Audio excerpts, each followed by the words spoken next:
کیا ان گراؤنڈز پہ کوئی لیگل کوئی لا پوائنٹ بنتا ہے جس کی بیس پہ یہ لوگ پٹیشن کر سکیں اور ایک نیا ہنگامہ یا ایک نیا معاملہ اس کو طول دیا جا سکے؟ دیکھیں پٹیشن تو کچھ ظاہری بات اس کو چیلنج کرنا ہوگا کہ اب دیکھیں اس وقت کیا سچویشن ہے. اس وقت ایک کیئر ٹیکر چیف منسٹر ہیں, اب ایک نیا ایک چیف منسٹر الیکٹ ہو گیا ہے اور اس کی وجہ سے تو اب اس وقت 2 چیف منسٹرز ہیں, تو اب وہ چیف منسٹر ختم نہیں ہونا. اب وہ کہیں گے, دوسری سائڈ کہے گی کہ جی ہم نے ایک سیشن کال کیا, اس کے اندر ایک میجورٹی نے ووٹ کر کے ایک لیڈر آف دا ہاؤس کو الیکٹ کر لیا ہے, تو ہینس اب وہاں ایک چیف منسٹر ہے. اب وہ گورنر اوتھ کون دے گا اس چیف منسٹر کو؟ مطلب کہ گورنر بھی ایک بنانا پڑے گا. سچویشن کیا ہو رہی ہے؟ آپ کا خیال ہے کہ گورنر بھی بنانا پڑے گا جو اوتھ لے سکے؟ گورنر تو ابھی اب گورنر تو چیمہ صاحب ابھی کچھ دن پہلے ہی اپوائنٹ ہوئے ہیں, تو انہی کو اوتھ دینا ہوگا. جب تک وہ اوتھ دیں گے نہیں, چیف منسٹر اب اپنے اوتھ کا جب حلف نہیں اٹھائیں گے تو وہ فنکشن کیسے کریں گے؟ ابھی وہ ایکٹنگ چیف منسٹر اپنی جگہ, کیئر ٹیکر چیف منسٹر اپنی جگہ چھوڑیں گے نہیں, تو اس سے زیادہ کیا breakdown of rule of law ہے اس وقت پنجاب کے اندر؟ یہ تو بالکل اس طرح کی بات ہوگی جیسے جوتوں میں دال بٹنا.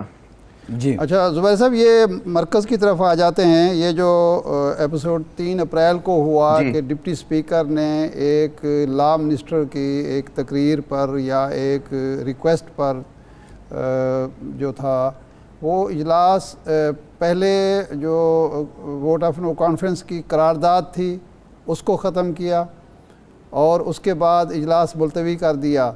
تو اس کے بارے میں آپ کی قانونی رائے, اگرچہ یہ سپریم کورٹ میں زیر بحث ہے, تو آپ کی قانونی رائے کیا ہے؟ کیا ڈپٹی اسپیکر کو یہ رولنگ دینے کا اختیار حاصل تھا اور 69 کے دائرے میں یہ اختیار آتا ہے یا نہیں؟ دیکھیے میٹر سب جوڈے سے نیچرلی بہت سیریس وہاں بحث بھی ہو رہی ہے اور معزز عدالت اس پہ اپنا حکم صادر کرے گی, لیکن لیگلی پوائنٹ سے آپ دیکھا جائیں کہ ایک ریزولوشن آ گئی. اب ریزولوشن, اب آرٹیکل 95 کہتا ہے کہ آپ کے پاس اختیار ہے ممبرز کے پاس کہ وہ ایک نو کانفیڈنس ایک وزیر اعظم کے خلاف موو کریں. انہوں نے ایک ریزولوشن پہلے موشن کے طور پہ آئی, پھر وہ ریزولوشن ہو گئی, اس پہ ووٹنگ کے لیے رکھا گیا. اچھا اب اس کا آرگیومنٹ یہ ہو رہا ہے کہ جی جب وہ آ گئی تو اس پہ ووٹ ہونا ضروری ہے. کیا اس میں جو بات ہے کہ کیا آیا اسپیکر کے پاس یہ اختیار تھا کہ اس ریزولوشن کو وہ ریجیکٹ کر دے اور اس پہ ووٹنگ نہ کرائے؟ تو یہ اب دیکھنا ہوگا. میرے حساب سے تو یہ ایک سیریس کانسٹیٹیوشنل بریک ڈاؤن ہے وہاں بھی ان دا سینٹر کہ جی ایک ریزولوشن آ گئی, آپ نے اس پہ ووٹنگ ہی نہیں ہونے دی, چلے وہ نہیں ہونے دی. پھر اس کے بعد آپ دیکھیے کہ اس کے بعد اب ایشو جو کورٹ کے سامنے اب کیا آ گیا, اس کے بعد وہاں بات نہیں رکی. پھر امیڈیٹلی کیونکہ ووٹ آف نو کانفیڈنس ختم ہو گیا, پرائم منسٹر کی وہ پاورز واپس آ گئی, انہوں نے ایڈوائز کر دی پریزیڈنٹ کو اور اسمبلی تحلیل کر دی گئی. تحلیل کے بعد وہ سارا پروسیس شروع ہو گیا, وہ کیئر ٹیکر کے سیٹ اپ کی طرف جا رہے ہیں, جبکہ آنریبل سپریم کورٹ نے جو بھی آرڈرز ہیں پرائم منسٹر یا صدر کے اس کو مشروط کر دیا کورٹ کے حکم سے.